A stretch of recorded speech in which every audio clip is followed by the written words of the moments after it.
Hello viewers, আসসালামু আলাইকুম। Welcome back my channel Oishi and Savia kitchen. আজকে তৈরি করব কাঁচা কলার ভর্তা। আর কাঁচা কলার ভর্তাটা খেতে যে এতটা মজার, যারা এই ভর্তাটা এখনও তৈরি করে খাওনি তারা একবার খেয়ে দেখবে। তো অনেকের কাছে মনে হয় কাঁচা কলার ভর্তা যারা রোগী, যাদের পেটে সমস্যা হয় তারাই মনে হয় খায়। তো এটা যে খেতে এতটা ভালো লাগে, তৈরি করে না খেলে বুঝতেই পারবে না এর স্বাদ কত। আর এর গুণের কথা তো বলে শেষ করা যাবে না। তো আজকের কলার ভর্তাটা আমি যেভাবে তৈরি করেছি, চলো দেখিয়ে দিচ্ছি এক নজরে।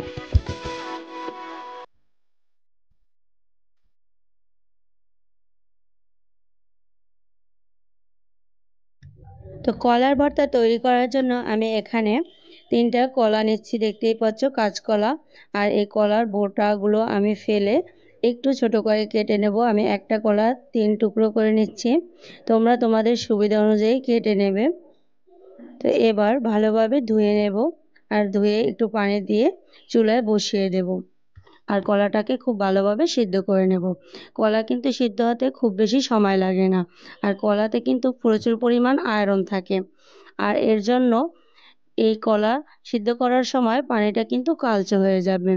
এতে করে পাতিলটাও অনেক সময় একটু কালচে হয়ে যেতে পারে, তার জন্য চেষ্টা করবে একটু পুরাতন পাতিলে কলা সিদ্ধ করে নিতে। আর কলার পানিটা সম্পূর্ণ এভাবে শুকিয়ে নিতে হবে। এতে করে আয়রনটাও ভিতরে থেকে যাবে, আর কলার ভর্তাটা খেতে ভালো লাগবে। তো অনেকে আছে কলাটা সিদ্ধ করে তুলে নেয়, পানি পানি থেকে যায়, সেক্ষেত্রে ভর্তাটা খেতে ভালো লাগে না। তো দেখতেই পাচ্ছ আমি এভাবে একটু পুড়ে পুড়ে সিদ্ধ করে নিচ্ছি, আর একটা সাইডে রেখে দিচ্ছি। এবার আমি নিয়ে নেব মরিচ, আর মরিচটাকে একটু টেলে নেব। এর জন্য এখানে আমি 2 রকম মরিচ নিচ্ছি। একটা মরিচ একটু ঝাল বেশি, সেটা হাইব্রিড, আর একটা ঝাল কম। দুটো মরিচ নিচ্ছি। আর কলার ভর্তা তৈরি করার জন্য মরিচটা একটু বেশি নিলেই খেতে ভালো লাগে। তবে যারা পেটের সমস্যার জন্য বা অন্যান্য সমস্যার জন্য কলার ভর্তাটা খাবে, তারা মরিচটা একটু কম দেবে, আর সবগুলো ঠিকঠাক থাকবে। মরিচটা খুব ভালোভাবে আমি ভেজে নিচ্ছি, এবার তুলে নিচ্ছি। এবার একটু কড়াইয়ে তেল দিয়ে দেব। আর এখানে আমি 4টা কাঁচামরিচ দিয়ে নিচ্ছি। 4টা কাঁচামরিচ দিয়ে আমি একটু টেলে নিচ্ছি। আর এই কাঁচামরিচ দেওয়ার কারণে এই ভর্তা থেকে কাঁচামরিচের একটা সুঘ্রাণ আসবে, আর ভর্তাটা খেতে বেশি ভালো লাগবে। এবার এর ভিতরে আমি একটার মতো রসুন কুচি আর কিছু পেঁয়াজ কুচি দিয়ে দিচ্ছি। এটাকেও আমি একটু ভেজে নেব, হালকা একটু সফট করে ভেজে নেব, খুব বেশি ভাজবো না, যাতে করে রসুনটা সফট হয়ে যায়, হাতে মেখে নিলে খুব সুবিধা হবে। তো আমার পেঁয়াজ রসুনটাও ভাজা হয়ে গিয়েছে। এবার ভর্তা তৈরি করার জন্য আমি চলে এসেছি। মরিচের বোটগুলো ফেলে নিচ্ছি, আর এবার কলাগুলোকে আমি খোসা ছাড়িয়ে নিচ্ছি। আর এই কলার খোসাগুলো কিন্তু ফেলে দেওয়ার কোনো দরকার নেই। এটা দিয়েও কিন্তু আবার তেলে টেলে চিংড়ি মাছ দিয়ে ভর্তা তৈরি করে নিতে পারবে। এই কলার খোসায় কিন্তু প্রচুর পরিমাণে আয়রন থাকে, এবং কলার খোসায় প্রচুর ভিটামিন, ক্যালসিয়াম, ম্যাগনেসিয়াম সব কিছুই পাওয়া যায়। এই কলার খোসা দিয়ে কিন্তু চাইলে যে কোনো পাকোড়াও তৈরি করে নিতে পারবে। তো দেখতেই পাচ্ছ কলাগুলো আমি সব ছিলে নিচ্ছি, আর খোসাগুলো কিন্তু অনেকটাই হয়ে গিয়েছে। এই রেসিপি আমি তোমাদের সাথে অন্য কোনো সময় শেয়ার করব।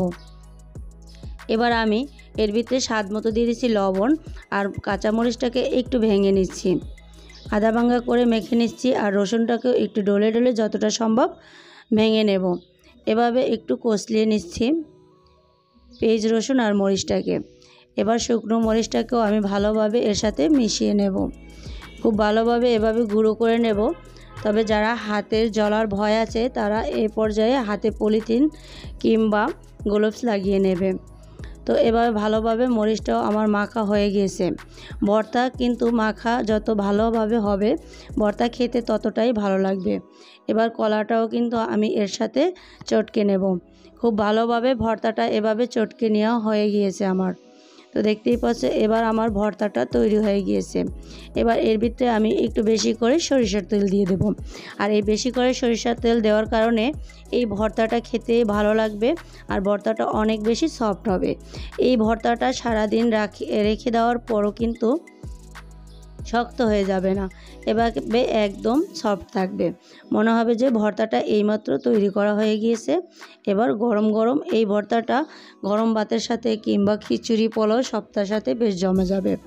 তো আমার কাছে মনে হয় এই কলার ভর্তা আর হালকা পাতলা মসুরি ডাল দিয়ে অনায়াসে 1 প্লেট ভাত খাওয়া যাবে।